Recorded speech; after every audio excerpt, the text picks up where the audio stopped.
আসসালামু আলাইকুম। আজকে আমরা জানবো হযরত মূসা আলাইহিস সালামের মৃত্যুর আগে শেষ ইচ্ছা কী ছিল। হযরত মূসা আলাইহিস সালাম ছিলেন বনী ইসরাঈলীদের একজন নবী। তিনার বয়স যখন আনুমানিক ১২০ বৎসর, তখন আল্লাহ সুবহানাহু তাআলার নির্দেশে হযরত আজরাইল আলাইহিস সালাম তিনি মানুষের রূপে চলে যায় হযরত মূসা আলাইহিস সালামের কাছে জান কবজ করার জন্য। কিন্তু হযরত মূসা আলাইহিস সালাম ছিলেন একজন রাগান্বিত নবী। তিনি হযরত আজরাইল আলাইহিস সালামকে মানুষ রূপে দেখে চিনতে না পেরে তিনি রাগান্বিত হয়ে একটি থাপ্পড় মারলেন হযরত আজরাইল আলাইহিস সালামকে।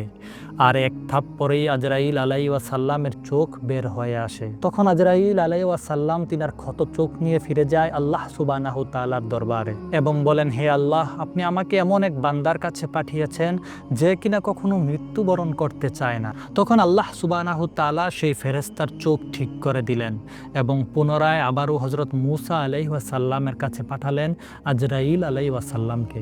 তবে দ্বিতীয়বার যখন আজরাইল আলাইহিস সালাম আসলেন মূসা আলাইহিস সালামের কাছে, তখন তিনি আল্লাহর পক্ষ থেকে একটি প্রস্তাব নিয়ে আসে। প্রস্তাবে বলা হয়েছিল, হে মূসা, তুমি যদি দুনিয়াতে দীর্ঘদিন বেঁচে থাকতে চাও, তাহলে তুমি একটি ষাঁড়ের পিঠের উপর তোমার হাত রাখো, তুমি একটি গরুর পিঠের উপর তোমার হাত রাখো, আর তোমার হাতের নিচে যতগুলো লোম থাকবে তুমি তত বৎসর দুনিয়াতে বেঁচে থাকতে পারবে। তখন হযরত মূসা আলাইহিস সালাম বলেন, তারপর কি হবে? তখন আজরাইল আলাইহিস সালাম বলেন, তারপর অবশ্যই মৃত্যু। তখন হযরত মূসা আলাইহিস সালাম বলেন, হে আল্লাহ, তারপর যদি মৃত্যুই হয় তাহলে এখন কেন নয়, আপনি আমাকে এখনই মৃত্যু দিন।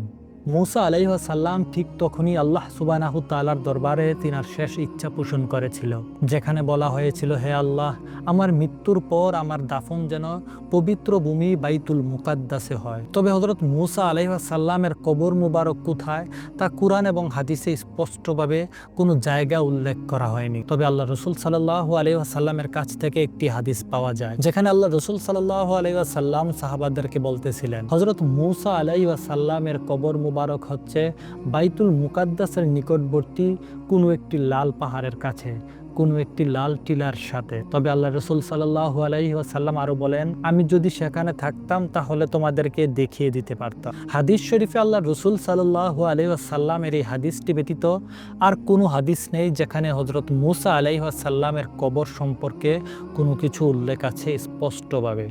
আপনারা যারা এই ভিডিওটি শেষ পর্যন্ত দেখেছেন তারা অবশ্যই এমন ইসলামিক ভিডিও পছন্দ করেন, আর এমনই আরও ইসলামিক শিক্ষণীয় ভিডিও দেখার জন্য লাইক, শেয়ার এবং সাবস্ক্রাইব করে পাশে থাকবেন।